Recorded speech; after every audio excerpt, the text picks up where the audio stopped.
Bonjour à tous. Alors, comme promis, voilà, je vous envoie une petite vidéo concernant les dernières questions du cours qui n'ont pas été posées. Alors, il y aura deux vidéos. Celle-ci, c'est la première. On va voir, elle va concerner les analyses de variance, les ANOVA, hein, on appelle ça ANOVA. Alors, on rentre tout de suite dans le vif du sujet. Une question qui est posée comme d'habitude. Alors, le chercheur se demande s'il existe une différence entre les séries au bac, hein. Donc, vous savez que en fin de seconde, les lycéens s'orientent vers une première et une terminale, donc orientation plutôt littéraire, plutôt scientifique, plutôt économique, sociale. Donc, ça, c'est pour les séries générales, évidemment, au bac, hein. Il y a d'autres séries technologiques, professionnelles. Et on veut savoir ici, donc, s'il existe une différence entre les séries au bac concernant la moyenne au bac. Alors, quelles sont les variables ici présentes dans cette question, hein? C'est la question que je vous pose toujours. Si vous voulez essayer de chercher, si vous voulez deviner par vous-même, eh bien, vous mettez sur pause la vidéo. Si vous voulez la réponse, donc on y va. Quelles sont les variables ici qui sont présentes dans cette question? Il y a la variable série au bac, qui est une variable qui est évidemment nominale. Il y a des catégories nominales. Il y a la catégorie série littéraire, la catégorie série scientifique, la catégorie série économique et sociale. Donc on voit que ce sont des catégories nominales ici. Donc notre variable est bien une variable nominale. Combien de modalités ici? Eh bien, trois, hein, LSES, trois modalités. Alors, en statistique, ce qui est important, c'est deux modalités ou plus que deux. Donc, on va écrire ça ici, puisque c'est plus que deux, c'est trois modalités, on va écrire ça K modalité. On suit en cela la logique, par exemple, qui est utilisée par Béatrice Beaufils dans l'ouvrage que je vous ai présenté et sur lequel je m'appuie. Ces cas modalités-là, elles permettent de créer des groupes, hein, parce que forcément, si vous prenez un échantillon d'étudiants, de lycéens, pardon, et vous leur demandez dans quelle orientation vous choisissez, quelle série au bac vous êtes, eh bien certains vont vous dire je suis en littéraire, d'autres en scientifique, d'autres en économique sociale. Donc vous allez pouvoir créer des groupes comme ça, le groupe des littéraires, des scientifiques, des personnes en série économique sociale. Donc vous allez créer K groupes, hein, donc c'est-à-dire trois groupes ici, quatre groupes qu'on va qualifier d'indépendants, puisque les personnes appartiendront à un seul groupe. Ils ne pourront pas à la fois vous dire, moi je suis à la fois en littéraire, en scientifique et en économique sociale. Hein, c'est impossible. Donc on a une variable nominale à K modalité définissant K groupe indépendant. Et puis il y a une deuxième variable dans la question qui est la moyenne au bac. Alors la moyenne au bac, c'est une variable par intervalle. Et je vous rappelle qu'il y a des synonymes en fonction des ouvrages, des auteurs. Eh bien, les lexiques employés ne sont pas les mêmes, donc on va aussi trouver les termes numériques et continus. Au final, alors j'ai déjà mis la réponse, mais au final, si vous devez, à partir de là, tiens, je vais enlever la réponse, voilà. Si vous en êtes là et que vous devez maintenant savoir exactement quel test vous faites, eh bien, je vous conseille d'utiliser ce document, hein, que vous aurez à l'examen. Et vous allez lire ça toujours du haut vers le bas. Vous allez lire les lignes en gras en premier et les tirés en deuxième. Donc, on se pose une question. Est-ce qu'une des deux variables ici a deux modalités définissant deux groupes indépendants? Donc, si je vérifie, alors j'ai perdu mon diaporama, je ne sais plus où il est, je vais aller le chercher. Hop, voilà. Non, c'est pas ça, c'est ça, voilà. Alors, est-ce qu'une des deux variables a deux modalités définissant deux groupes indépendants? Non, a priori, je n'ai pas écrit ça. Donc, je reviens à ce document. Et je continue sur la ligne suivante, ligne en gras suivante. Hop, celle-ci. Est-ce que une des deux variables a deux modalités définissant deux groupes appareillés? On est sur le même type de situation, sauf qu'on change indépendant par appareillé. Et ici, il n'y a pas de variable à deux modalités, hein, donc c'est pas la peine de chercher de ce côté-là, on a déjà dit non. Par contre, est-ce qu'on a une des deux variables qui est nominale avec K modalité définissant K groupe indépendant? Et là, je dis, effectivement, regardez, on a cette variable série bac qui correspond nominale K modalité K groupe indépendant. Donc on aura une deuxième variable ici, hein, qui est la moyenne au bac, et on peut déjà regarder, c'est une variable par intervalle. Donc on va aller chercher maintenant dans le document. Donc je regarde au niveau des tirés qui sont en dessous de cette ligne, hein. Tout le reste du document, je peux l'oublier. Maintenant, je vais me focaliser ici. Est-ce que la deuxième variable est nominale? Ben non, on a dit qu'elle était par intervalle numérique ou continu. Est-ce qu'elle est en classement? Non plus, ordinal non plus. Et finalement, on va se retrouver sur cette dernière ligne. La deuxième variable est numérique, donc une variable par intervalle ou continu. Et ici, ce qu'on va devoir faire, c'est faire une ANOVA à un facteur. Alors attention hein, de bien préciser, il existe plusieurs types d'ANOVA, il faut bien préciser que c'est une ANOVA ici à un facteur. Donc s'il y a une question d'examen qui voilà, si par exemple cette question-là a été posée à l'examen, quel test vous faites, vous devez m'indiquer ANOVA à un facteur. Donc voilà, donc là, la réponse, je l'avais déjà affichée tout à l'heure, mais c'est comme ça qu'on va la trouver. Alors, avant de passer à la question 2, on va maintenant regarder comment on procède dans JASP. Alors, je vais, hop, j'ai oublié de nettoyer, voilà, je voulais enlever tout ce que j'avais fait précédemment. Donc, je vais supprimer tout ça pour l'instant. Et on va revenir, voilà, à la situation de base, donc ma base de données. Et je me retrouve ici. Et vous voyez, vous avez en haut les, les- les petites icônes qui vous permettent de choisir des tests que vous voulez faire. Donc ici, on va aller dans le module ANOVA. Donc on va cliquer dessus. Comme d'habitude, on s'intéresse aux statistiques classiques. On ne va pas aller dans les statistiques bayésiennes. Donc on oublie les bayésiennes, on va se concentrer sur les classiques. Et vous voyez que la première option qui est proposée ici s'appelle ANOVA. En fait, dans JASP, ils ont juste écrit ANOVA, mais il faut savoir que ça veut dire ANOVA à un facteur. Donc, quand on veut faire une ANOVA à un facteur, c'est sur cette option-là, sur le menu-là, qu'on va cliquer. Donc je clique dessus, il m'ouvre le panneau de requête. Alors comme d'habitude, si vous voulez, vous pouvez nommer l'ANOVA que vous êtes en train de faire, là, en appuyant sur le petit crayon, les petites icônes de crayon. Donc ici, qu'est-ce qu'on fait? On fait une ANOVA qui concerne la série au bac, et série au bac qui va permettre de créer des groupes, et on va comparer ces groupes sur leur moyenne au bac. Donc je vais mettre ANOVA et moyenne au bac, voilà, ça va être le titre de ma requête statistique ici. Alors, il vous demande d'indiquer des variables. Vous voyez les champs qui sont disponibles ici. On a un champ dépendant, de variables dépendantes, et évidemment, une de nos deux variables ici est une variable dépendante dans le sens où elle peut être la conséquence d'une autre variable, mais elle ne peut pas prédire l'autre variable. Hein. Donc ça, c'est quelque chose qu'il faut comprendre par rapport à la temporalité ici. Quand nos lycéens choisissent une orientation, ils le font à la fin des classes de seconde. Et la moyenne au bac, ils l'obtiennent à la fin de la classe de terminale, donc 2 ans plus tard. Et donc forcément, ce n'est pas la moyenne au bac qui peut influencer l'orientation qu'ils choisissent.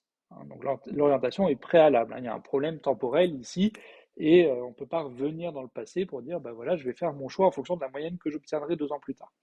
Donc forcément, la variable qui dépend de l'autre, c'est celle qui est mesurée 2 ans plus tard, c'est-à-dire la moyenne au bac. Donc je vais chercher la moyenne au bac, je la saisis, enfin je la déplace dans le champ des variables dépendantes, et maintenant il me reste la série au bac qu'il faut que j'indique, et ça on va l'indiquer dans les facteurs fixés. Alors je m'aperçois que ici ma variable série au bac, vous voyez, il y a une petite icône graphique à côté.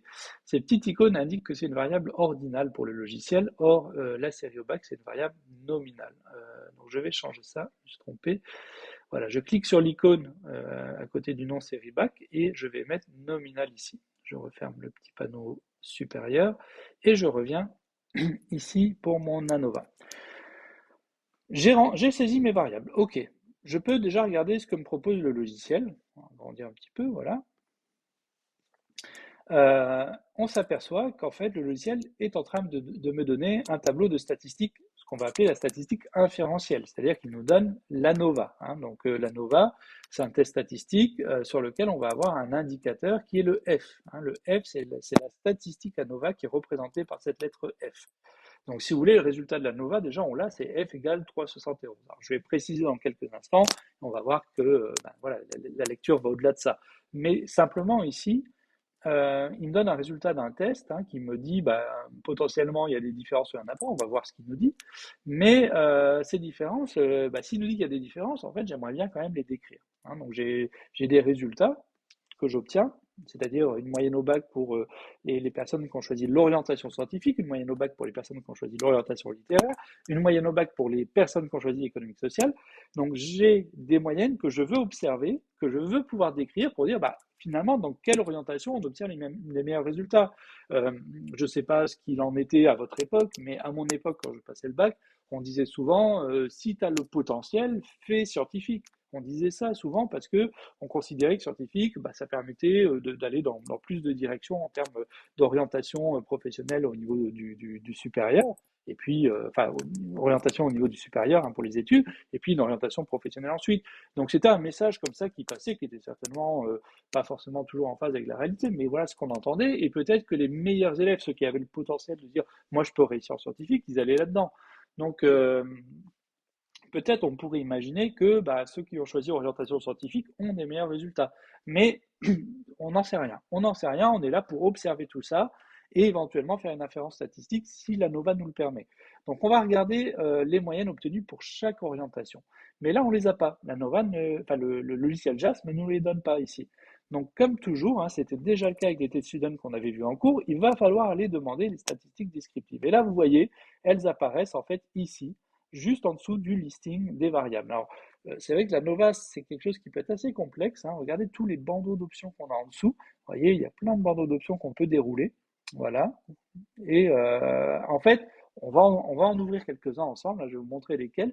Mais en fait, ce qui est bien, c'est quand même que JAS s'est dit, ça serait bien qu'on laisse accessible immédiatement les statistiques descriptives, parce que évidemment, la plupart des chercheurs vont les demander quand ils vont faire un ANOVA. Donc, vous n'avez qu'à cliquer sur statistiques descriptives, vous voyez tout de suite un nouveau tableau apparaît et on va avoir les moyennes qu'on attend. Alors au niveau de ces moyennes, qu'est-ce que j'observe? Donc en série économique sociale, eh bien les élèves qui étaient dans cette série au bac obtiennent une moyenne générale de 10,82. Enfin, une moyenne au bac de 10,82. En littéraire, dans la série littéraire, la moyenne au bac est de 11,26 et dans la série scientifique, on est à 11,92. Bon, on observe des différences ici. Ok, et on pourrait se dire, bah, peut-être que ouais, ça va dans le sens de ce qu'on aurait pu imaginer, enfin ce que je disais à l'instant, peut-être que quand on est dans une série scientifique, on a les meilleurs élèves parce qu'ils ont le potentiel pour réussir et qu'on les a encouragés à aller vers ça.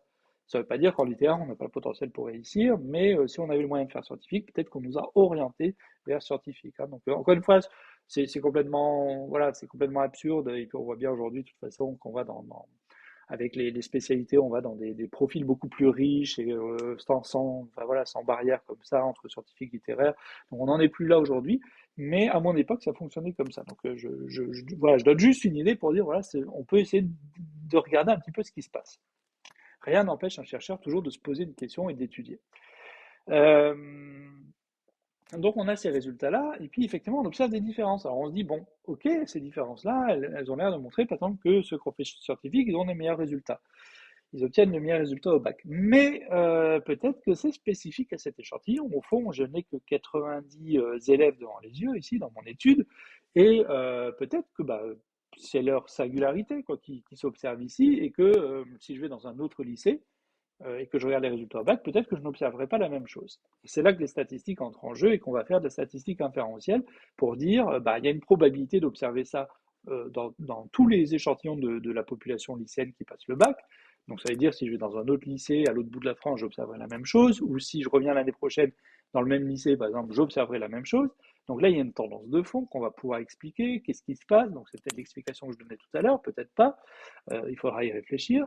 Mais l'idée, c'est ça. C'est est-ce que c'est du hasard ou est-ce qu'il y a une tendance de fond ici? Et c'est pour ça qu'on va tester les différences ici. Les différences qu'on observe entre un 10,82 en ES, un 11,26 en littéraire, un 11,92 en scientifique, ces différences, on veut les tester par des statistiques.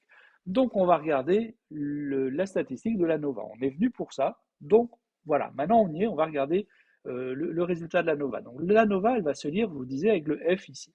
Hein, donc la valeur du F, 3,71. Alors, petite chose qu'on pourrait peut-être préciser, je vais revenir sur mon diaporama, on va insérer une nouvelle slide sur laquelle je pourrais écrire. Hop, voilà, je vais supprimer ça, peut-être pas tout supprimer, hop, on va garder ça, et dedans, je vais écrire le résultat de la NOVA. Voilà, donc la NOVA, on a dit, c'est 3,71. Alors, une petite chose, normalement, il y a une convention d'écriture pour la NOVA, c'est qu'à côté du F, on va mettre une paire de parenthèses dans laquelle on va indiquer quoi? On va indiquer les degrés de liberté. Donc, degree of freedom ici en anglais. Si vous avez la version française devant les yeux, il va vous mettre DDL, degré de liberté. Voilà, degré de liberté, DDL. Et ce sont ces DDL qu'on va indiquer. Vous voyez qu'il y en a deux, il y a le 2 et le 87. Donc, on va indiquer ces deux degrés de liberté. Alors, à quoi ça correspond? Le premier degré de liberté, donc le 2, correspond à quoi? Il correspond à K-1. K, je vous rappelle, c'est le nombre de modalités. Donc ici, il y a 3 modalités, c'est-à-dire les 3 séries au bac, L, S et ES. Et puis, le deuxième, 87, ça correspond à quoi? Ça va correspondre tout simplement à l'effectif total. Donc combien on a de participants ici? On en a 90 moins K, c'est-à-dire le nombre de modalités. Donc voilà, donc je voulais le préciser parce que souvent vous allez peut-être voir ça aussi dans des articles que vous allez lire et bah voilà, c'est bon de savoir à quoi ça correspond. Alors attention, le K-1, le N-K ici, hein, donc ces valeurs-là qu'on calcule et qu'on met entre parenthèses, eh bien ces formules-là ne sont valables que pour une ANOVA à un facteur. On verra que dans d'autres types d'ANOVA, c'est pas tout à fait les mêmes formules. Mais je vous les donne déjà pour l'ANOVA à un facteur. Donc ici, on a une ANOVA de 3,71. Mais qu'est-ce que ça veut dire 3,71? Eh bien, en fait, ça, c'est en train de nous dire, voilà, si on veut savoir, il nous dit si les différences sont faibles, ou alors si elles sont moyennes, ou alors si elles sont fortes. Alors, voilà, ça va partir à la ligne. Malheureusement, je vais agrandir voilà, ma zone de texte pour que tout soit là. Donc, on se pose la question, est-ce que c'est faible? Est-ce que c'est moyen? Est-ce que c'est fort? Eh bien, le 3,71 nous répond. Il nous dit si c'est faible, moyen ou important. Mais le problème, c'est que l'ANOVA, donc le F, en fait, c'est comme s'il parlait une langue étrangère que vous n'êtes pas en mesure de comprendre. Hein. Vous ne comprenez pas, vous ne connaissez pas cette langue étrangère, donc vous n'êtes pas en mesure de la comprendre. Donc, il va falloir la traduire. Et pour la traduire, on va faire appel à un nouvel indice statistique qu'on va aller chercher, qu'on va demander en option. Hein. Je reviens dans mon panneau de requête et regardez juste en dessous de statistiques descriptives, vous avez Estimate of Effect Size qui est proposé comme option et je vais cliquer sur cette option. Vous ne touchez rien aux options, vous voyez la première case est cochée, vous n'y touchez pas. Cette première case, on a l'impression qu'il y a un petit N qui est écrit avec un petit 2 en exposant. Donc ça voudrait dire n au carré, mais en fait, c'est pas n, c'est une lettre grecque qui s'appelle le eta, la lettre eta, E-T-A. Et donc le eta, donc on va l'appeler le eta carré ici, il est donné désormais dans la dernière colonne de votre tableau ANOVA. Vous voyez, votre ANOVA, dernière colonne, on a le eta carré avec 0,08. Eh bien, le 0,08, en fait, c'est la traduction du 3. Donc on va l'écrire, hein, ça correspond à 0,08, c'est la traduction du f d'ANOVA, et ça vous allez pouvoir le lire. Alors je dis vous allez pouvoir le lire, pour l'instant, peut-être que vous ne savez pas encore dire à quoi ça correspond 0,08. Donc là, on va aller maintenant dans le manuel de JASP, hein, que vous trouvez sur le site internet de JASP. Vous allez dans le manuel, on a vu ça plein de fois en cours, hein, donc je ne reviens pas sur comment on va le trouver, mais il est disponible sur le site de JASP. Et puis, on va aller à la page 40. Hein. Donc moi, en général, je cherche le mot Kramer, et ça me permet tout de suite de tomber sur la page 41. Donc je vais remonter un tout petit peu, et je vais arriver, voilà, je vais arriver sur le haut de ce tableau ici, avec, vous voyez ici, ANOVA qui est précisé, et qui va vous dire à partir de quand le eta carré, vous voyez, on est sur le eta carré, c'est écrit eta squared, et puis on vous donne les valeurs repères. Donc à partir de quand, on va dire qu'une valeur de eta carré est small, donc petite, faible, à partir de quand elle est medium, hein, donc 0,25 pour un effet moyen ici, hein, donc un eta carré moyen, et puis large, c'est un effet important, un effet fort, si vous voulez, en général on va dire important, donc c'est 0,37 ici. Donc moi je suis à 0,08, et 0,08 en fait, eh bien, c'est un effet qui peut être, alors je vérifie que j'ai bien ça, j'ai dit de tête, voilà, c'est bien 0,08, eh bien, c'est un effet qui va être considéré comme inférieur à 0,1, c'est-à-dire un effet faible, et on va qualifier ça, vous voyez, dans la première colonne, on voit que c'est un effet qui est dit trivial. Hein, donc, trivial, ça veut dire que c'est négligeable, insignifiant. Hein, alors, qu'est-ce qui est négligeable? Qu'est-ce qui est insignifiant? En fait, ce sont les différences qu'on observait ici dans économique, sociale, littéraire et scientifique. On avait 10, 82, 11, 26, 11, 92. Donc, il y a des différences, mais ces différences, on va considérer qu'elles sont triviales, qu'elles sont négligeables ici. Euh, alors, juste une chose, la dernière chose qu'on doit regarder, c'est, OK, dans mon échantillon, il y a des différences qui existent, qu'on peut considérer comme négligeables, mais est-ce qu'elles peuvent quand même être significatives et est-ce que potentiellement je pourrais les retrouver dans un autre échantillon de la population lycéenne, dans un autre lycée ou l'année prochaine? Et là, vous regardez maintenant la probabilité qui est associée au F. Hein, donc c'est la colonne à côté du F, ici. Donc on a un P égal à 0,03. Donc je vais noter ça. Hop, j'enlève maintenant tout ça parce qu'on sait que c'est même pas faible en fait, c'est trivial, hein. Donc on va mettre que ça correspond à du trivial ici. Hop, voilà. On va peut-être le mettre en dessous, ça, parce que à côté du P, donc là on va mettre taille de l'effet. Taille de l'effet, voilà, c'est 0,08, donc c'est le état carré. Alors je ne l'écris pas parce que une lettre grecque comme ça, c'est pas facile à faire au clavier, enfin j'ai pas cherché comment on faisait. Donc par contre, ce que je vais noter au-dessus maintenant, c'est que le F qui était égal à 371, eh ben, est accompagné d'une probabilité qui ici est égal à 0,03. Et en général, ce qu'on va faire quand c'est inférieur à 0,05, c'est qu'on va écrire simplement inférieur à 0,05. Donc on a ici un résultat qui est significatif. Donc les significatifs, donc les résultats que j'obtiens ici, donc les différences que j'obtiens ici sont significatives et ça veut dire que potentiellement je pourrais les retrouver dans un autre échantillon de lycéens, lycéennes qui passent le bac. Alors, vous allez me dire, oui, on peut retrouver, mais en fait, ce qu'on retrouve, c'est finalement des différences insignifiantes, hein, voilà, triviales, voilà, négligeables. Mais en fait, ce qui se passe, c'est que la nova, elle ne nous dit pas tout à fait que toutes les différences sont significatives. Hein, donc, c'est pas tout à fait toutes les différences qui sont significatives. Qu'est-ce qu'elle nous dit en fait?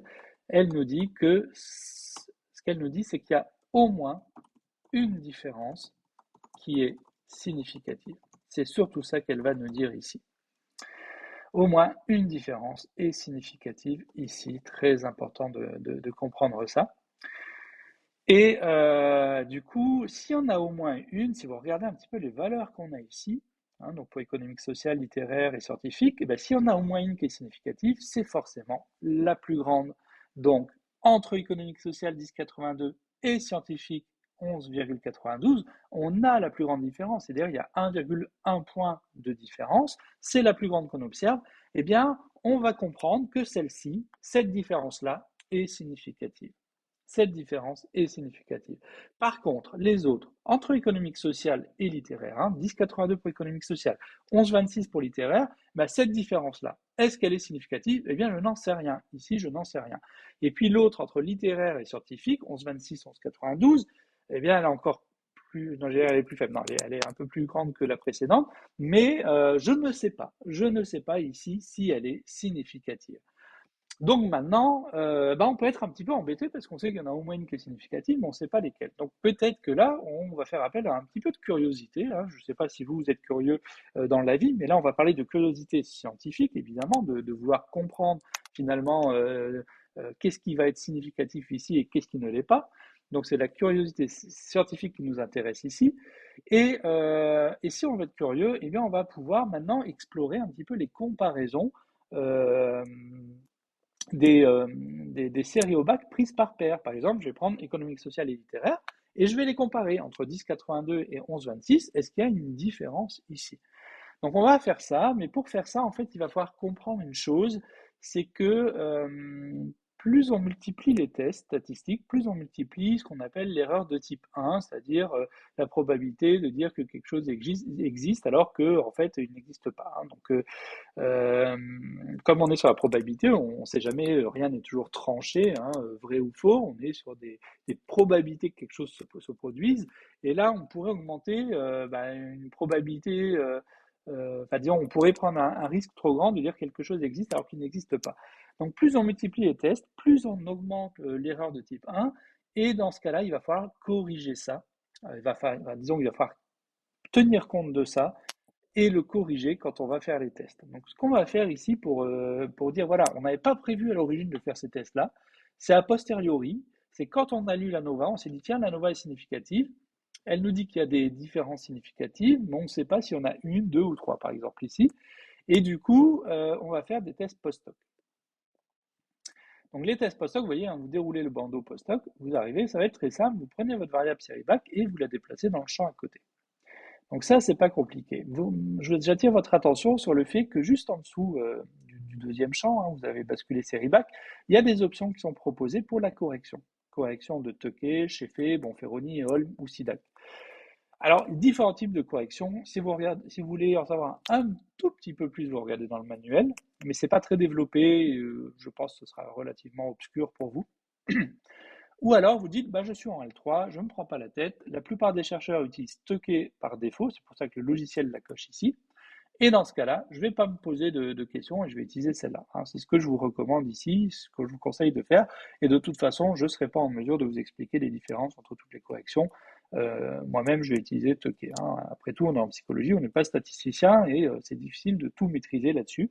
Mais sachez que en fait, les autres, Sheffer, Bonferroni, tout ça, c'est juste, ça correspond peut-être plus à des situations particulières de temps en temps ou à des, comment dire, à des tests un peu, enfin, des corrections un peu plus conservatrices, c'est-à-dire plus exigeantes. Ah, on a toujours un téléphone pour nous déranger. Désolé. Qu'est-ce que je disais? Ouais, donc des corrections des fois qui sont un peu plus exigeantes. Et voilà. Et au fond, vous n'avez pas besoin de connaître tout ça. Vous cochez OK. Donc on a fait cette correction. OK. On arrive. Je vais juste mettre concentration, ne pas déranger au moins pendant une heure. Allez, voilà. Hop, donc on a fait cette correction de Tucker. Donc qu'est-ce qui se passe maintenant? Regardez dans le tableau qu'on a obtenu. On a des couples de modalités qui sont opposés. Donc on a littéraire et scientifique. Sur la deuxième ligne, on a littéraire et économique social, hein. Donc même s'ils n'écrivent pas dans le logiciel, ils n'ont pas réécrit littéraire, mais ça veut dire que littéraire est à nouveau présent sur la deuxième ligne, donc littéraire, économique, social. Et puis la troisième ligne, scientifique et économique, social. Mais attention, on est en train de se dire qu'on va comparer deux valeurs. Ici, la valeur de ceux qui ont fait la moyenne au bac, de ceux qui ont fait littéraire, enfin, orientation littéraire, et la moyenne au bac de ceux qui ont une orientation scientifique, hein. Par exemple, pour le premier couple qu'on va comparer ici. Mais si on compare deux valeurs, si vous avez assisté au cours, vous savez déjà que quand on compare deux valeurs, on fait un test de student. Eh bien, regardez ce qu'il est en train de faire. Hop, je regarde la colonne T, enfin, je regarde la troisième colonne et j'observe qu'il nous propose un T. Donc, effectivement, on va avoir un T de student ici. Le T de student est égal à 1,63, mais je me rappelle, hein, si j'ai bien suivi les cours sur les T de student, les séances précédentes, que la valeur du T, en fait, je ne sais pas l'interpréter parce que le T, lui aussi, parle une langue étrangère. On avait déjà dit que le F, là, juste au-dessus, parlait une langue étrangère. Eh bien, c'est la même chose avec le T. Donc, je vais devoir demander euh, l'effect size. Voilà, la taille de l'effet. Vous voyez, regardez en dessous, toujours dans le Bordeaux post-hoc, hein, vous avez à un moment donné une option qui s'appelle effect size. Et bien, vous allez cocher cette option. Et on sait déjà que l'interprète du test Suzanne, ça va être le dé de Cohen. Et vous voyez, il apparaît ici, hein. Donc on connaissait bien ça, on avait déjà vu ça dans les tests T pendant les séances en présentiel. Donc le dé de Cohen est égal à 0,42. Et qu'est-ce que ça signifie? Alors là, on est sur la comparaison littéraire scientifique. Alors regardez les moyennes, hein, littéraire et scientifique. On a 11,26 en littéraire, scientifique 11,92. La différence entre les deux, c'est quoi? Bah, elle est indiquée ici. Regardez, on a cette colonne, si j'arrive à mettre ma flèche, voilà, comme ça, 0,66. Vous voyez, c'est la différence entre 11,26 et 11,92. Donc il y a une différence de 11,66. On la teste grâce au T de Sudan. Le T de Sudan est en train de nous dire si elle est faible, moyenne ou importante, sauf qu'il parle une langue étrangère. Donc je vais plutôt traduire ce qu'il est en train de me dire par le D de Cohen. Le D de Cohen, pour l'analyser, je vais dans le manuel de JASP. Je regarde dans ce tableau où j'étais tout à l'heure, première ligne D de Cohen. Vous voyez que 0,2 c'est small, 0,5 c'est medium, 0,8 c'est large. Donc qu'est-ce que ça signifie ici? On a 0,42. Eh bien, peut-être peut-on dire ici qu'on a une différence qui est entre une différence de taille faible à moyenne. Alors, on a entre les deux, entre une taille faible et une taille moyenne. Donc en général, quand on présente les résultats, on aime bien quand même les présenter un peu positivement dans le sens qu'on a envie d'avoir des bons résultats. Donc ici, pourquoi pas parler d'une différence entre, une différence entre la moyenne au bac de la série littéraire et la moyenne au bac de la série scientifique, une différence qui peut être qualifiée de différence tendant vers une différence moyenne. On peut parler de tendance à observer une différence moyenne ici. Et puis, comme toujours, hein, donc j'observe ça dans mon échantillon, hein, donc j'ai une différence entre littéraire et scientifique, une taille moyenne, entre faible et moyenne, hein, voilà, ça dépend comment on va le dire. Mais je me pose la question, est-ce que ça, je peux le retrouver dans un échantillon d'autres lycéens, hein, un autre échantillon de lycéens, lycéennes. Et là, je vais regarder la probabilité. Et regardez, la probabilité, elle est donnée dans la dernière colonne. Et ils l'ont appelé ici P Tuckey, donc de probabilité, mais corrigée par la formule de Tuckey, pour prendre en considération le fait qu'on a multiplié les tests et qu'on a un risque d'augmentation de l'erreur de type 1. Donc la probabilité, elle est de 0,24. Comme toujours, ce qu'on attend, c'est une probabilité inférieure à 0,05 pour dire que c'est significatif et dire que bah, on a quand même des chances de le trouver ailleurs et peu de risques de se tromper. Mais ici, la probabilité, elle est supérieure à 0,05.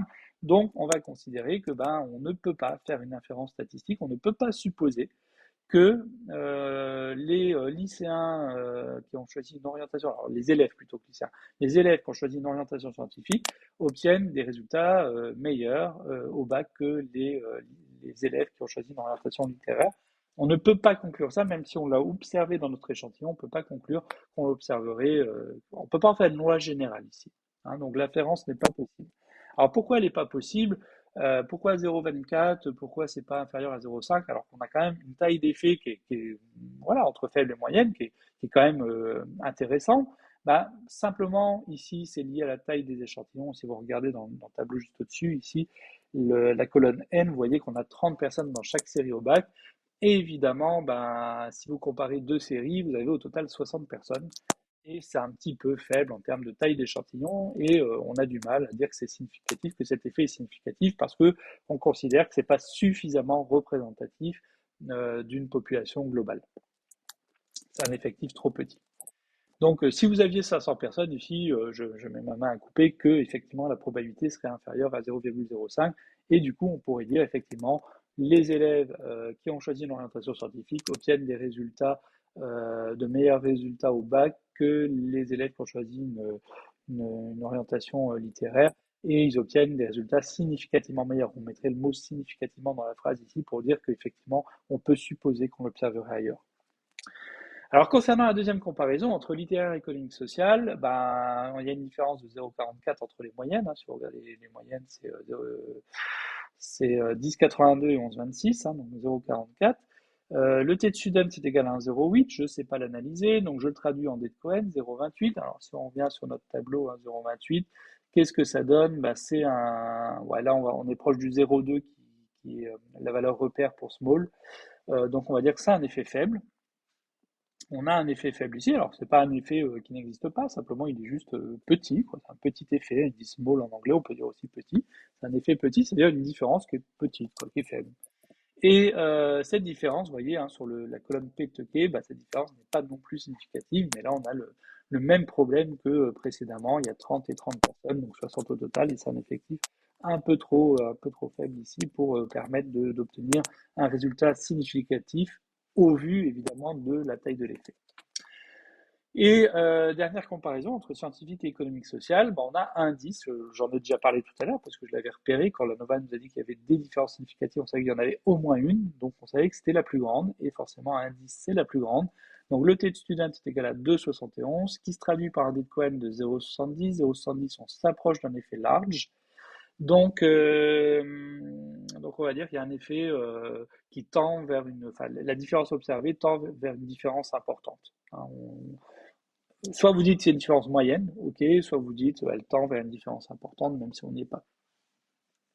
Et puis le P de Tuckey, donc on nous dit c'est significatif, et là ça ne fait que confirmer ce que nous disait la Nova. Donc ça, si vous voulez, pas de surprise ici, on le savait déjà. Par contre, ce qui est bien, c'est qu'on a pu donner un petit peu, mesurer la taille de l'effet par comparaison. Et c'est-à-dire que si on regardait la taille de l'effet de la Nova, on voyait que la taille d'effet était triviale. Hein, bon, elle tendait vers du faible, mais je veux dire, elle était triviale. Et c'est simplement parce que bah, ici, il y a des différences qui sont plus ou moins importantes. Et si on les prend tout en compte, bah, ça devient trivial sur l'ensemble.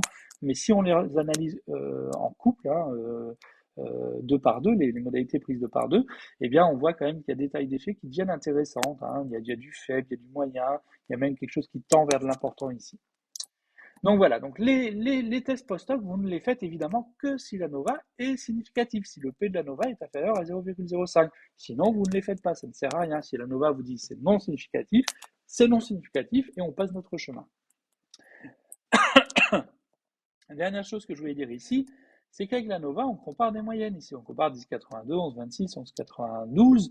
Et évidemment, je vous avais expliqué avec les T de Sudden que quand on comparait des moyennes, eh bien, il fallait s'assurer de quelque chose, c'est que les variances de chacun des groupes étaient à peu près équivalentes. Donc les variances, je vous rappelle, c'est l'écart type, hein, ça s'exprime, l'écart type c'est la racine carrée de la variance, et l'écart type dans le tableau, on va le trouver ici. donc avec le SD ici, hein, donc on a l'écart type, voilà, ici, SD. Donc en français, vous aurez ET pour écart type, hein, tout simplement, il vous aura traduit. Mais en anglais, c'est Standard Deviation, donc c'est SD. Donc les écarts types, ils sont là, 1,26, 1,56, 1,83. On voit qu'ils diffèrent, mais la question, c'est est-ce que la différence est importante et est-ce qu'elle est significative? Donc pour ça, on va faire un test qui s'appelle, on l'avait déjà vu dans le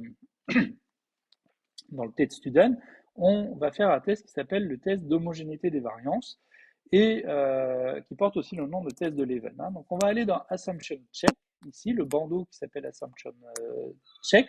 Alors si jamais on a une traduction en français, vous avez peut-être écrit conditions d'application ou quelque chose comme ça. Donc vous allez dans ce bandeau-là et on va cliquer sur homogénéité, le test d'homogénéité, hein, donc le test d'égalité des variances, test d'homogénéité des variances, c'est des noms qu'on peut donner à ce test. Et voilà, et si vous regardez maintenant, vous avez un nouveau tableau qui est proposé, qui s'appelle donc conditions d'application, hein, Assumption Check en anglais.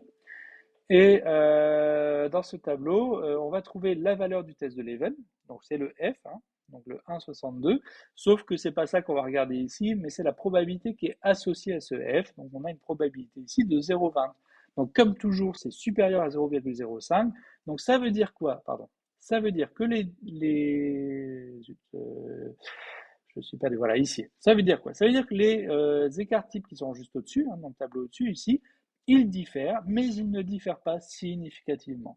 Et s'ils ne diffèrent pas significativement, il n'y a pas de souci à utiliser le f d'ANOVA qu'on avait là, 3,71. Alors là, peut-être que vous vous dites, mais si ça avait été significatif, si l'event avait été significatif, inférieur à 0,05, le P inférieur à 0,05, qu'est-ce que j'aurais dû faire? Est-ce que je mettais tout à la poubelle? Eh bien non, dans ce cas-là, on peut apporter une correction au F. La correction, si je reviens dans mes options, hein, là où j'ai coché test d'homogénéité, la correction, vous voyez que vous pouvez la cocher en dessous. Et je vous propose d'utiliser la correction de Welch ici, hein. Par défaut, il met none, il n'en met pas. Mais on va proposer la correction de Welch qu'on avait déjà utilisée pour les tests students, hein. Donc si je mets Welch, eh bien, vous voyez que mon ANOVA, elle est toujours présente. Simplement, voilà, c'est la formule qui permet de calculer ANOVA a été changée. Donc là, on a 3,63. Ça ne change pas fondamentalement, hein, les choses qu'on a trouvées tout à l'heure dans le cas précis ici. Mais des fois, il y aura des changements. Ça dépend justement des variances qui diffèrent. Là, elles ne diffèrent pas significativement, donc il n'y a pas vraiment de différence dans notre Welch par rapport à notre ANOVA de tout à l'heure, mais on aurait pu avoir des différences beaucoup plus conséquentes, hein. Donc voilà ce qu'on aurait dû appliquer. Donc là, je vais remettre none ici. Hop, voilà, pas de correction. Et je reviens à mon résultat initial puisque je n'avais pas besoin de faire de correction ici. Donc voilà ce que j'avais à dire sur l'ANOVA à un facteur. Et pour répondre donc à la question qu'on se posait, si je reviens sur la question que je me posais, hein, c'était celle-là, le chercheur se demande s'il existe une différence entre les séries au bac. Concernant la moyenne au bac, ah oui, il existe une ou des différences, d'ailleurs j'aurais pu mettre est-ce qu'il y a des différences puisqu'il y a plusieurs séries et plusieurs modalités. Oui, il en existe. On sait notamment qu'il en existe une qui est significative, qui est entre scientifique et économique social. Les autres, elles ont des tailles d'effet faibles à modérées, mais elles ne sont pas significatives, donc on ne peut pas conclure ici. On s'en tient à notre échantillon. Si on faisait ce travail-là pour de vrai, je dirais qu'à la fin, dans notre discussion, on dirait peut-être que vu qu'il y a des effets moyens, faibles à moyens, enfin voilà, vu qu'il y a ces effets-là, peut-être ça vaudrait le coup de recruter un peu plus de personnes dans l'échantillon, hein, donc de retourner sur le terrain et de recueillir un peu plus de données pour pour voir si on obtient un résultat qui est significatif, parce que probablement, je vous le disais tout à l'heure, hein, si vous avez 500 personnes dans l'échantillon, probablement que là, ça deviendra significatif, puisque la significativité est très liée à la taille de l'échantillon et à la taille de l'effet. Donc la taille de l'effet, elle est déjà présente, hein, au moins un effet moyen, je ne sais plus sur laquelle différence, mais si on augmente l'effectif, et ben là, ça va sûrement passer à un résultat significatif. Une dernière chose peut-être que je voulais dire, c'est que euh, les tests post-hoc, on ne les fait pas toujours, hein, on les fait quand la nova est significative. Et des fois, vous allez voir, hein, mais les tests post-hoc, ça croise les modalités entre elles.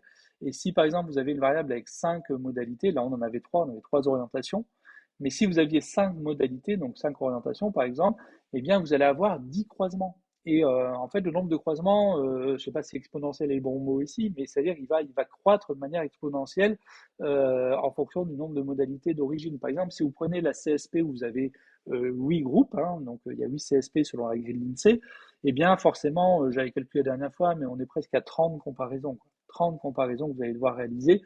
Et du coup, selon le nombre de tests que vous faites, la correction de Tukey, elle va être de plus en plus exigeante puisqu'à chaque fois on augmente de, le risque de type 1. Donc en fait, faut quand même, voilà, faut quand même mesurer tout ça quand on va faire les tests post-hoc. On réfléchit bien, est-ce qu'on en a besoin ou pas, comment, est-ce que des fois on peut peut-être faire que quelques tests, hein. Je veux dire, on n'est pas obligé de tout tester. On peut prendre quelques modalités et si vous vouliez faire ça, par exemple, il suffirait d'aller ici, dans la base de données, et vous cliquez sur série au bac, par exemple, vous dites, ben, je veux enlever, je sais pas, sur littéraire, par exemple, hein, je veux enlever littéraire, et puis voilà, il va travailler que sur la comparaison scientifique, économique, sociale. Donc vous avez les filtres ici qui permettent, alors pensez à les redécocher, quand vous les cochez, hein, vous voyez, vous avez un petit symbole qui apparaît dans l'entête de colonne ici, et, mais pensez à les redécocher pour la suite, hein, parce que sinon ils sont décochés pour toute la suite des analyses que vous ferez, donc voilà. Donc si c'est juste pour une analyse, ben, vous le cochez temporairement, quoi. C'est pas une solution idéale, hein, les filtres, mais c'est une solution facile et rapide. Mais il faut faire attention parce que si on redécoche après, bah, les tableaux vont se remettre à jour. Donc si vous faites un test en cochant un filtrage, bah, faites des captures d'écran de vos tableaux parce que si après vous redécochez, bah, forcément les tableaux se remettent à jour et bah, vous aurez perdu les résultats que vous attendez. Alors maintenant je reviens à la deuxième partie, question 2. Donc question 2, nouvelle question. Le chercheur se demande maintenant s'il existe une différence entre la note en français, la note en langue étrangère et la note en philosophie. Attention de ne pas se tromper ici. Il y a un mot qui est très important, j'ai déjà expliqué. On n'est pas sur un lien ici, on est sur une différence. Et quand on est sur une différence, eh bien, les variables ne sont pas si évidentes que ça en a l'air ici. Il faut comprendre ici que tout le monde, tous nos lycéens et lycéennes, évidemment, vont obtenir une note en français. Tous vont obtenir une note en langue étrangère. Tous vont obtenir une note en philosophie. Et on va comparer trois groupes, le groupe des personnes qui ont obtenu une note en français, le groupe des personnes qui ont obtenu une note en langue étrangère et le groupe des personnes qui ont une note en philosophie, mais du coup, ce sont les mêmes personnes dans tous ces groupes. C'est ce qu'on va appeler des groupes appareillés. Alors, c'est une situation un peu particulière ici. On compare trois valeurs. Je vous avais dit, quand on compare deux valeurs, on fait un test T. Quand on compare plus que deux valeurs, ben, on va faire une ANOVA. Sauf que l'ANOVA, ici, c'est une ANOVA qui compare des groupes appareillés. Et ça, c'est la différence avec ce qu'on a vu juste avant. Avant, c'était des groupes indépendants. Parce que on avait choisi littéraire, on avait choisi scientifique, on avait choisi économique, social. Vous voyez, on n'était pas dans les mêmes orientations. Mais ici, tout le monde obtient ces notes qu'on voit ici, notes en français, en langue étrangère, en philosophie. Donc, si je veux dire comment on analyse cette situation, je vais prendre l'exemple de ce petit tableau-là. Et dans ce tableau, je vais mettre, vous voyez, en ligne, là, je vais prendre la ligne ici, je vais prendre une ligne où je vais noter le dénominateur commun des trois variables qui apparaissaient dans ma question. Il y avait note en français, note en langue étrangère, note en philosophie. Et bien, quel est le dénominateur commun? Eh bien, c'est le mot note. Ça veut dire qu'on va avoir une note. Et ça peut marcher pour vous, hein, si vous prenez votre relevé de notes là, sur le semestre dernier, par exemple le semestre 5, vous avez une note obtenue pour chaque UE. Enfin, ou une moyenne à chaque UE, si vous préférez. Dans ce cas-là, ça sera, le dénominateur sera moyenne. Mais je veux dire, vous avez à peu près le même fonctionnement. Et vous allez dire, bah, pour une note ici, ou pour une moyenne pour vous, bah, pour une note, je vois qu'il y a des variations qui se produisent pour moi-même. Pour moi-même, je vais voir qu'en psychologie sociale, j'ai eu 12, j'ai eu 15 en psychométrie, j'ai eu 16 en psychopatho. Vous voyez que la note, en fait, elle varie. Vous avez une note qui varie en fonction des différentes UE. Et bien ici, c'est la même chose pour nos lycéens. La note, elle évolue en fonction des différentes matières. Et ici, on a trois matières. On a le français, la langue étrangère et la philosophie. Et ces trois matières, en fait, vont constituer trois modalités d'une variable qui n'existait pas encore, qu'on n'avait pas vue, qu'on a décidé d'appeler, que j'ai décidé d'appeler matière, mais le nom n'a pas beaucoup d'importance, vous pouvez l'appeler comme vous voulez. Et cette variable, c'est une variable qu'on va appeler une variable intra-individuelle ou une variable intra-sujet. Euh, donc cette variable-là, elle n'apparaissait pas dans la Bible de codification et elle n'apparaissait pas non plus dans notre base de données. hein, elle n'est pas dedans parce que dans la Bible de codification, dans la base de données, ce qu'on observe, ce sont des variables interindividuelles. Quand vous regardez votre base de données, dans JASP, vous regardez votre base de données, par exemple, la variable sexe, elle montre des différences entre chaque individu. Hein, donc, soit on a un homme, soit on a une femme.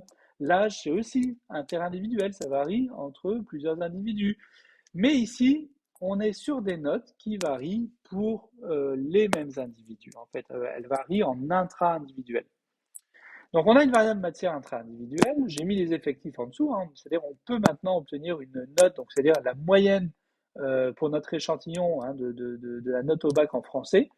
On va l'obtenir pour 90 personnes qui sont les mêmes que les 90 en langue étrangère, qui sont les mêmes que ceux en philosophie. Et on va comparer toutes ces moyennes, hein, la moyenne des notes en français, la moyenne des notes en langue étrangère, la moyenne des notes en philosophie. Donc notre variable matière, c'est une variable nominale, puisqu'il y a, vous voyez, hein, français, langue étrangère, il y a des modalités nominales. Il y a K modalités dans le sens où il y en a plus que deux.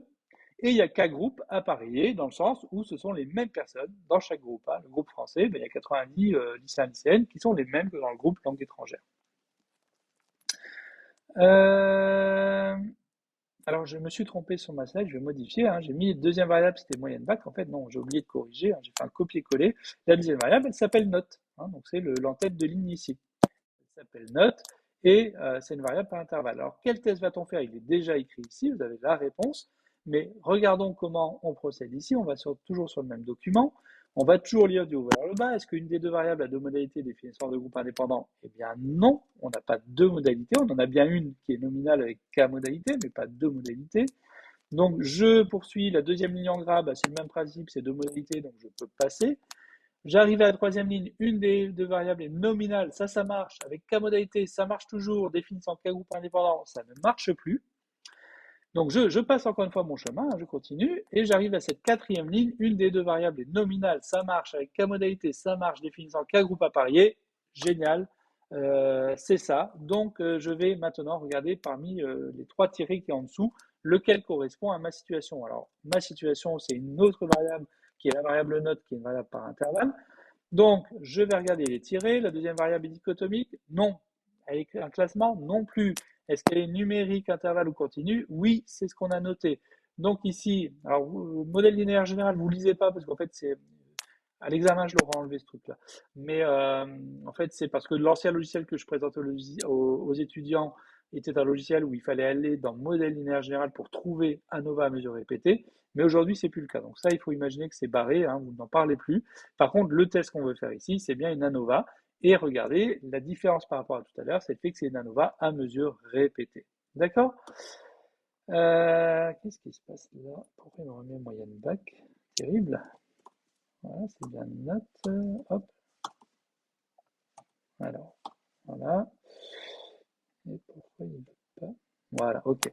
Ok, donc on en reste là pour l'instant et on va faire cette ANOVA dans JASP. Alors, dans JASP, alors ce que je vais faire, peut-être, c'est supprimer cette ANOVA à un facteur. Normalement, je conserve, mais là, je vais repartir de zéro. C'est peut-être plus facile de voir les tableaux apparaître. Donc, je vais aller dans ANOVA en haut. Je vais faire ANOVA à mesure répétée. Hein, donc, voilà, même si c'est en anglais, vous voyez que l'anglais scientifique est souvent très simple. Donc, hop, je clique sur le deuxième menu. Alors ici, on a une interface un petit peu plus compliquée, un peu plus complexe que d'habitude, mais en même temps qui va nous permettre d'y voir clair. Hein. Vous voyez que dans mon schéma, je convoquais une variable qui était une variable intra-individuelle qui n'existait pas encore. Et au fond, vous pourriez vous dire, mais qu'est-ce qu'il raconte? D'où il sort ça? Est-ce que c'est pas une fantaisie personnelle qui nous sort là? Bah voilà, pourquoi pas? Vous pourriez vous poser cette question-là. Mais en fait, dans JASP, vous allez voir qu'on va pouvoir créer cette variable matière dans l'ANOVA à mesure répétée. Alors vous allez aller dans le premier champ et vous voyez quand il met RM factor 1, donc c'est Repeated Measure factor 1, donc vous pouvez cliquer dessus et vous allez lui dire votre variable, vous souhaitez la nommer par exemple matière. Alors évidemment, si vous préférez un autre nom de variable, vous changez, ça n'aura pas beaucoup d'importance. Moi, je l'appelle matière. Et puis ensuite, on va aller sur le premier, ce qu'il appelle premier niveau, c'est en fait la première modalité de cette variable matière. Donc je vous rappelle que nous, la première modalité, c'est français. La deuxième, ça va être langue étrangère. Voilà, donc j'écris langue étrangère. Et ensuite, je continue, je vais sur New Level et je vais écrire philosophie. Hein, donc ce sont nos trois matières ici qu'on va comparer. Philosophie, voilà. C'est tout. On n'a pas besoin de créer une troisième modalité, une quatrième pardon, modalité, on en a trois et c'est parfait. Alors ces trois modalités que vous avez ici créées, vous les voyez apparaître juste en dessous. Regardez, français, langue étrangère, philosophie, elles sont apparues. Et évidemment, ce que va demander maintenant le logiciel, c'est comment il va calculer. Vous voyez, donc là, pour l'instant, il a le haut du tableau. Il a matière, il a France. Oups, pardon. Il faut que je sorte de là si je veux souligner. Donc il a bien matière, ça c'est OK. Il a bien français, langue étrangère, philosophie. Mais il ne sait pas encore comment il va devoir calculer les moyennes de français, etc., etc. Donc comment on va faire ça? On va lui mettre les notes de français obtenues par nos lycéens et lycéennes. On va la prendre. Moi, j'aime bien travailler en cliquer, déposer. Vous voyez, je clique et je dépose dans la case qui m'intéresse. Donc, je vais déposer évidemment dans la case où j'ai la modalité français qui est proposée ici. Deuxième note, la note en langue étrangère. Qu'est-ce que je suis perdu. Voilà, elle est là, ici, hein, note en langue. Hein, elle s'appelle comme ça chez moi. Je la prends, je la dépose. Voilà. Et puis, note en philosophie. Pareil, je vais la chercher et je la dépose ici. À ce stade-là, je peux regarder ce qu'il nous propose. Il nous propose que des tableaux d'ANOVA. Hein. Vous voyez qu'il y a les F et les probabilités qui sont indiquées. Mais comme d'habitude, bah, j'aime bien décrire ce qui se passe dans mon échantillon. J'aimerais bien savoir finalement nos lycéens et lycéennes dans quel domaine, dans quelle matière ils ont obtenu la meilleure moyenne. Et ici, je ne l'ai pas. Donc je vais, comme tout à l'heure, cocher statistiques descriptives. Puis tant qu'on y est, puisque maintenant on commence à être familiarisé avec ça, on va demander tout de suite la taille de l'effet. Vous voyez, vous cochez l'option juste en dessous. Que nous dit l'ANOVA, enfin que nous dit déjà, on va décrire, que nous disent les résultats ici, ben, on regarde finalement les lycéens, les lycéennes qui passent le bac, ils obtiennent leur meilleure moyenne en français. Hein, 12-17, c'est en français qu'ils obtiennent leur meilleur résultat. Ensuite, c'est en langue étrangère, 11,82. Et puis finalement, en philosophie, je ne sais pas si c'est comme ça encore, si c'était comme ça à votre époque, mais à mon époque, la philo, c'était quand même là où les notes étaient les moins bonnes, hein, malheureusement. Et du coup, voilà, on l'observe ici, on observe philosophie avec des résultats quand même qui sont nettement en dessous des résultats obtenus en français en langue étrangère. Il y a quasiment 3 points entre la note en français et la note en philosophie au bac ici. Donc, ça paraît déjà des différences. Enfin, si je devais dire subjectivement ce que j'en pense, je dirais ouais, c'est quand même des différences assez importantes. Et si j'étais pédagogue, je me dirais comment faire pour améliorer les résultats en philo, parce que là, il y a vraiment comment dire, une différence importante. Je cherchais un mot qui ne vient pas. C'est pas grave. Il y a vraiment une différence importante et j'aurais envie d'améliorer ça. Donc, mais ça, c'est très subjectif. Donc maintenant, ce que je veux savoir, c'est sur le plan statistique, qu'en est-il? Donc, ce que je vais regarder ici, c'est le premier tableau, within subject effect. Donc, ça veut dire les effets intra-sujet, intra-individuels. Et on va regarder donc l'effet de la variable matière. Donc, comment ça permet de voir varier les notes chez les lycéens et lycéennes, cette matière. Donc, on va regarder sur cette ligne-là, matière, on va regarder la valeur du F, on voit qu'elle est égale à 73,16 avec un état carré qui est le traducteur du F et qui nous traduit ça en 0,45. Donc, qu'est-ce que ça vaut 0,45? Je retourne dans le manuel de JASP, je retourne sur le tableau ANOVA, enfin la ligne ANOVA dans le tableau, et je m'aperçois que tout ce qui est supérieur à 0,37, ici, voilà, est un effet important. Donc ici, 0,45, c'est supérieur, donc on a un effet important, c'est-à-dire qu'on a des différences importantes, ou au moins, enfin oui, pardon, on a des différences importantes, hein, les différences qu'on observe sont importantes. Donc le truc que je disais il y a quelques instants, quand je disais c'est très subjectif, j'ai l'impression que les différences sont quand même assez importantes et qu'il conviendrait de s'y intéresser, eh bien c'est confirmé par le état carré 0,45, il me dit il y a des différences importantes. Très bien, super. Mais maintenant, ce que je veux savoir, comme toujours, c'est, OK, il y a des différences importantes, mais au fond, est-ce que ces différences, je les retrouverai dans un autre échantillon de notre population lycéenne française, ou est-ce que c'est quelque chose de très spécifique à notre population ici? Et pour ça, je vais regarder la probabilité associée au F. Alors attention, la probabilité ici, elle apparaît dans un format un peu particulier. C'est l'écriture scientifique, en fait, hein, des très petits nombres. Je vais vous l'écrire dans une slide. Je vais prendre ma slide que j'avais peut-être tout à l'heure. Voilà, je vais prendre celle-ci. On va faire un copier-coller. On va la mettre là en dessous, juste ici. Et je vais supprimer ce qu'on a noté ici. Voilà. Donc l'ANOVA, je disais, c'est 73,16. On va écrire tous les résultats. 16. Et les DDL, alors regardez les DDL d'ailleurs ici, c'est 278. Alors pourquoi cette valeur 178? Hop, voilà. Le premier, donc le 2, en fait, ça correspond toujours à K-1, ça, il n'y a pas de problème. Et le deuxième, 178, va correspondre ici à, alors, à K-1, donc K-1 qu'on connaît déjà, hein, et N-1. N étant l'effectif, hein, 90-1.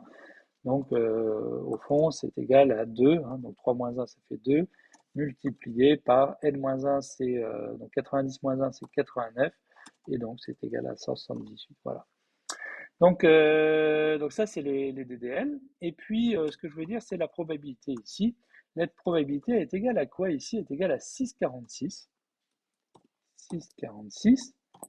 Mais multiplier le E, en fait, tiré 24, il veut dire quoi? Il veut dire multiplier par 10 puissance moins 24. Alors, il faudrait que je mette en exposant le moins 24, évidemment. Et donc ici, je vais dans pourquoi je suis perdu? Voilà, dans format, dans police et ligne de base, on va mettre ça en exposant. Voilà, comme ça. Donc on a une 10 puissance moins 24, donc 10 puissance moins 24, ça paraît vraiment très faible ici, mais 10 puissance moins 24, c'est quoi en fait? C'est, je vais me mettre en dessous, on va le copier. 10 puissance moins 24, c'est égal à 0, et alors, on met toujours tout en exposant maintenant. C'est pas cool. Format police, ligne de base, et on va mettre réglage par défaut. Voilà, comme ça. Donc c'est égal à 0, et puis là vous allez compter 24. Voilà, alors je ne vais pas compter, je ne vais pas m'amuser, mais si vous voulez, c'est un truc comme ça. Vous allez avoir 24 zéros et suivi d'un 1. Et si vous multipliez ça par 6,46, eh bien, c'est-à-dire que le 6,46, il va apparaître à la fin des 24 zéros. 6,46, on va pas mettre la virgule du coup, hein, ça va être quelque chose comme ça. Donc votre probabilité de vous tromper ici, hein, parce que P c'est toujours un risque de se tromper, et bien votre probabilité de tromper, elle est très très très très très très faible ici. Il y a peu de chances que vous vous trompiez, mais en disant quoi? En disant qu'il y a au moins une différence significative ici dans les résultats au bac entre les matières français, langue étrangère et philosophie. Voilà ce que ça vous dit. Alors évidemment, si vous êtes curieux, ça va être le même principe qu'avec la Nova à un facteur. On va réaliser des tests de contraste. Et ces tests de contraste, ça va être des tests post-hoc. Hein. Ne pas se tromper avec l'option contraste justement au-dessus, mais post-hoc parce que initialement, on n'avait pas prévu de les faire. On multiplie les tests en observant les résultats d'un premier test qui est la Nova. Et du coup, on fait un test post-hoc. Vous voyez qu'ici, il vous propose une correction de Holm par défaut. On va conserver le choix par défaut qui est fait. On va juste demander effect size ici. Hein, et puis, on a fait, je ne sais pas si vous avez vu, j'ai fait basculer matière qui était présente à gauche. Et bien, je fais basculer à droite. Et à partir de là, il n'a pas pris, voilà. À partir de là, vous avez un nouveau tableau qui est apparu. Où, comme tout à l'heure, il va comparer les modalités prises de par deux. Et donc, il compare français à langue étrangère. Français langue étrangère, c'est une différence qui est modeste, hein, 12,17, 11,82. Vous voyez, c'est une différence de 0,34. Cette différence a été testée par un test student qui est traduit en D de Cohen. Alors, D de Cohen, en dessous de 0,20, c'est trivial. Donc, ici, la différence, je vous la qualifier subjectivement de modeste, eh bien, c'est exactement ça. On ne va pas la considérer, elle est négligeable ici, elle est triviale.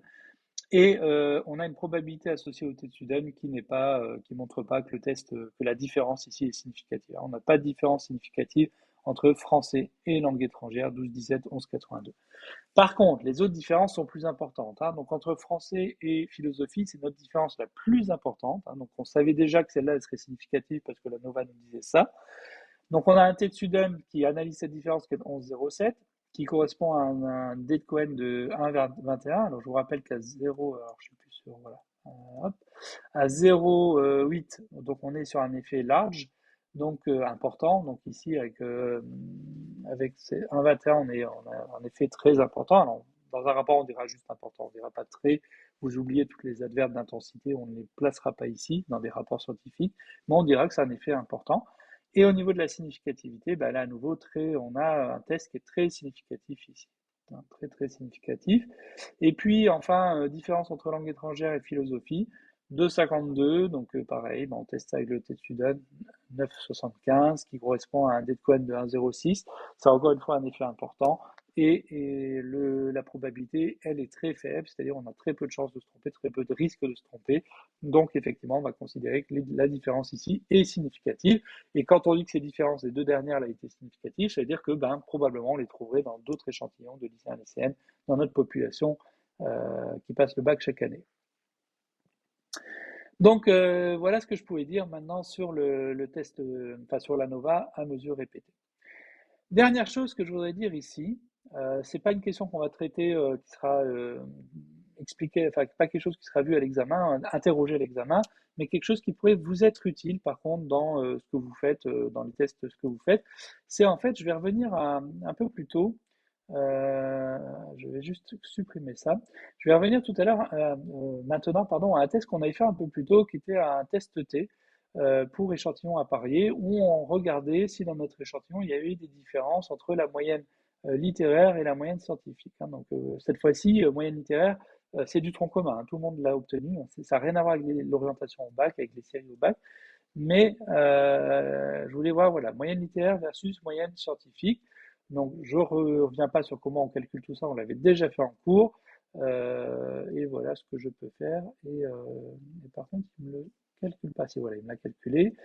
Donc ça, on avait déjà obtenu ce résultat-là. On voyait que nos lycéens obtenaient une moyenne scientifique supérieure à la moyenne littéraire. Donc on pouvait dire qu'ils obtenaient des meilleurs résultats dans les matières scientifiques que dans les matières littéraires 11,41 contre 11,13. Mais on avait vu aussi avec le test Sudane qui testait ça, 1,32, que finalement, c'était pas quelque chose qui était significatif. Hein. Donc là, le P était là, voilà, pardon. Le P 0,19 est ici, c'est pas quelque chose de significatif. Et la taille de l'effet, au passage, 0,10, pardon, Cohen c'est la 0,14, la taille de l'effet était triviale, donc insignifiante, sans importance.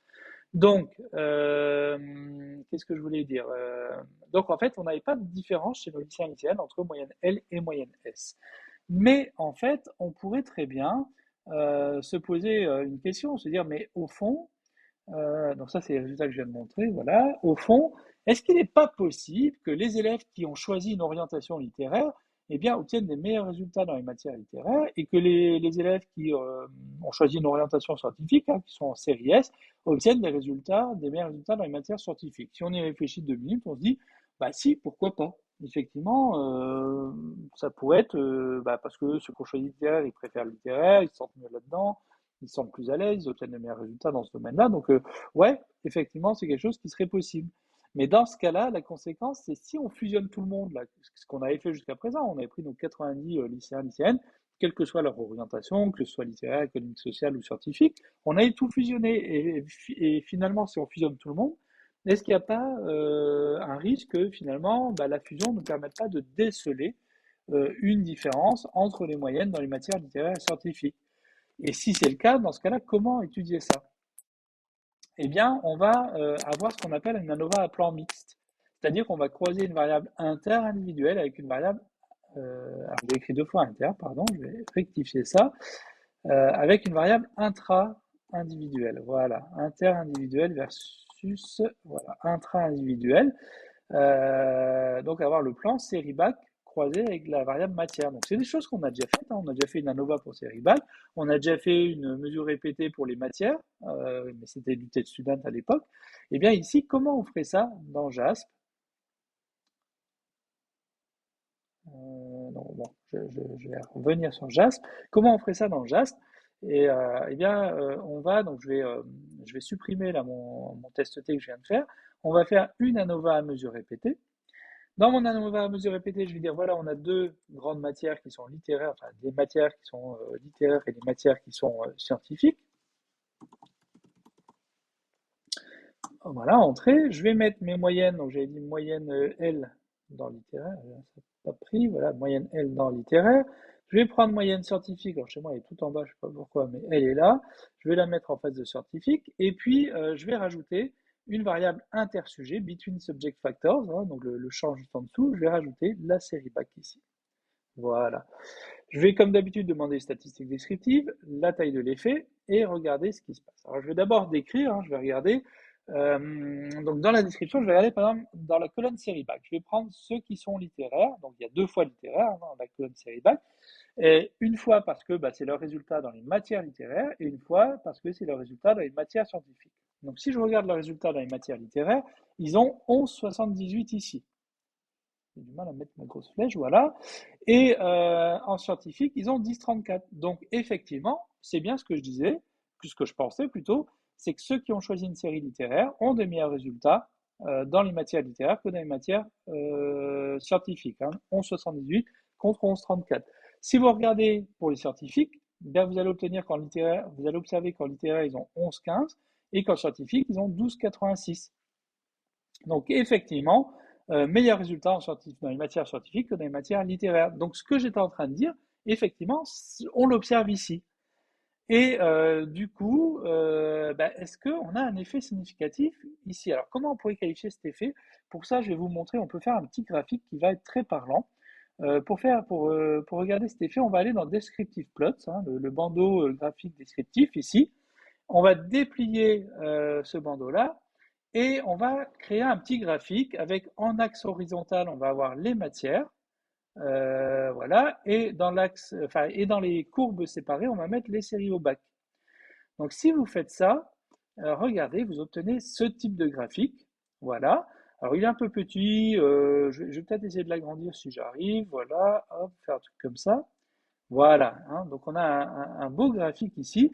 Et on va, alors il y a économique sociale on n'en a pas trop parlé parce que j'avais pas trop d'hypothèses dessus. On voit que bon, il y a des petites différences chez économique sociale, mais on voit que la courbe, elle augmente beaucoup moins que par exemple pour la courbe noire, là, avec les points noirs, qui est la courbe pour les scientifiques. Donc même schéma chez économique sociale, sauf parce que c'est une courbe qui est une pente beaucoup plus douce. Ça signifie qu'il y a beaucoup moins de différence entre les résultats qu'ils obtiennent en scientifique et en littéraire. Donc si on oublie économique sociale et qu'on regarde juste nos courbes scientifiques et littéraires, donc c'est les ronds blancs pour littéraire, les ronds pleins, les ronds noirs pour scientifique, qu'est-ce qu'on observe? On observe deux courbes qui se croisent. Et ça s'appelle un effet d'interaction. Un effet d'interaction avec un effet de type inversion ici. Donc les effets s'inversent. Donc ça veut dire quoi? Ça veut dire qu'effectivement, quand on est en scientifique, on a des résultats qui diminuent. Pardon, en scientifique, c'est les points noirs. Donc des résultats qui augmentent quand on regarde les résultats scientifiques par rapport à littéraire. Et quand on est en littéraire, dans l'orientation littéraire, on a des résultats qui diminuent dans les matières scientifiques par rapport aux résultats des matières littéraires. Donc on a bien un effet d'interaction, donc ça va bien dans le sens de ce que je pensais. Reste à dire si cet effet est significatif ou pas. Donc là, on va regarder le premier tableau et on va regarder simplement ce qui nous intéresse, c'est le croisement matière-série bac, c'est ce que j'avais écrit sur ma slide. On croise une variable interindividuelle avec une variable intra-individuelle. Donc je regarde cette ligne-là. Mon ANOVA est égal à combien? Est égal à 29,90. Mes DDL, c'est 2,87. Et qu'est-ce que je voulais dire? Et la probabilité, vous voyez que la probabilité à nouveau est très très faible, c'est-à-dire on a peu de chances de se tromper, ou peu de risques de se tromper plutôt, en annonçant cet effet d'interaction, c'est-à-dire en disant que cet effet d'interaction, on va l'observer partout. C'est-à-dire, si vous allez dans un lycée à Biarritz, eh bien, vous allez observer la même chose.